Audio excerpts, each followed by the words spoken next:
en empleo y educación. Muchas veces se habla de un divorcio entre la academia, el gobierno, lo que requieren las empresas. ¿Qué haría usted para hacer más bien un matrimonio y no un divorcio?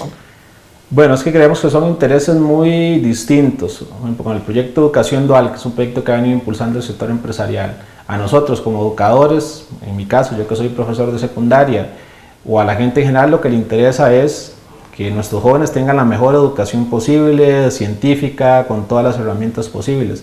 ¿Qué le interesa al sector empleador o al sector empresarial que está detrás del proyecto Educación Dual? Por ejemplo, lo que interesa es tener mano de obra barata o baratísima, regalada, para que desarrolle distintas actividades económicas sin recibir la debida compensación. Entonces nosotros más bien estamos por una independencia mayor del sistema educativo, de las grandes presiones empresariales, que creemos su preocupación no es centralmente tener una educación más financiada ni mejor, sino mano de obra más barata, ligada centralmente a la actividad de zonas francas o a la actividad del agronegocio. Hay que hacer una mayor inversión en educación. Hoy es vergonzoso que ni siquiera se cumpla lo que ya está establecido en la Constitución, que es el 8% del PIB para la educación. Hay una deuda histórica a los distintos gobiernos y más bien deberíamos discutir cómo hacer avanzar ese 8% a un 10% para que lográramos aspirar a un sistema de educación superior, universal y público que hoy no está garantizado.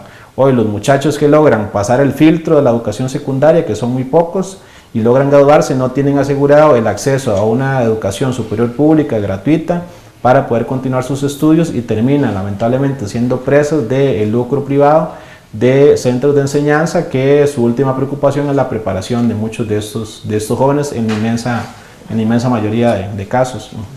Dentro de sus planes vislumbra a una Costa Rica bilingüe, ¿cómo lo haría? Bueno, creemos que es una necesidad, no desde la óptica de necesariamente del inglés.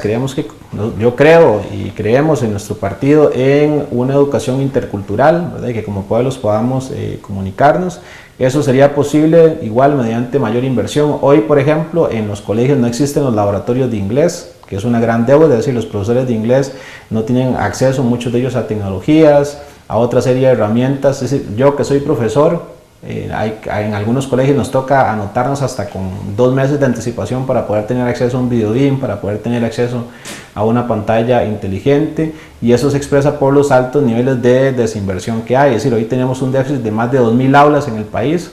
Entonces, obviamente que si no resolvemos esos problemas estructurales, difícilmente pues vamos a tener una preparación de mayor calidad, no solo aspirando a que la gente pueda hablar inglés, sino pueda comunicarse en otro montón de idiomas desde una perspectiva no necesariamente economicista, ¿verdad?, garantizar el empleo, sino desde una relación intercultural entre los distintos pueblos.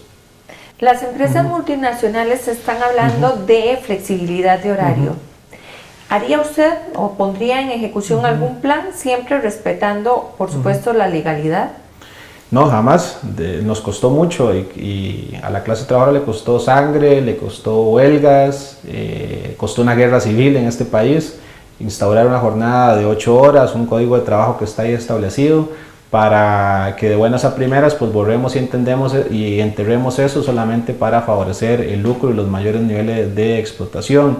El principio de las 8 horas, que se acuñó desde hace siglos atrás, no tiene que ver con una cuestión ni antojadiza, ¿verdad? Tiene que ver con que el día, que tiene un tiempo finito, que son 24 horas, puede equipararse entre las jornadas de descanso que nuestro cuerpo necesita, las jornadas de ocio, recreación, preparación cultural, acceso a la educación, y las jornadas productivas, que en el caso de cuando se extienden más de 8 horas, por eso hasta nuestro propio Código de Trabajo hoy reconoce que ningún trabajador debería trabajar más de 12 horas en un turno diurno, ¿verdad? Pretender poner a la gente a trabajar 12 horas de manera sistemática, 14 hasta 16 horas seguidas, al único que le sirve es al empresario, que acumularía más ganancias, pero sería un daño muy grande a la salud física, emocional, a la integración de las propias familias que hablábamos anteriormente. Es decir, queremos familias más integradas, pero queremos a madres 3-4 días fuera del hogar prácticamente de día y de noche.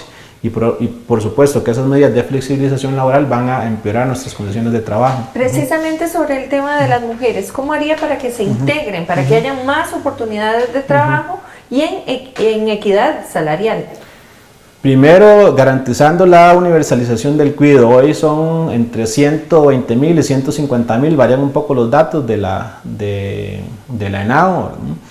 De mujeres que si se cambiaran algunas de las circunstancias de cuidado, no solo de niños o de adultos mayores, ya estarían disponibles para entrar al mercado de trabajo.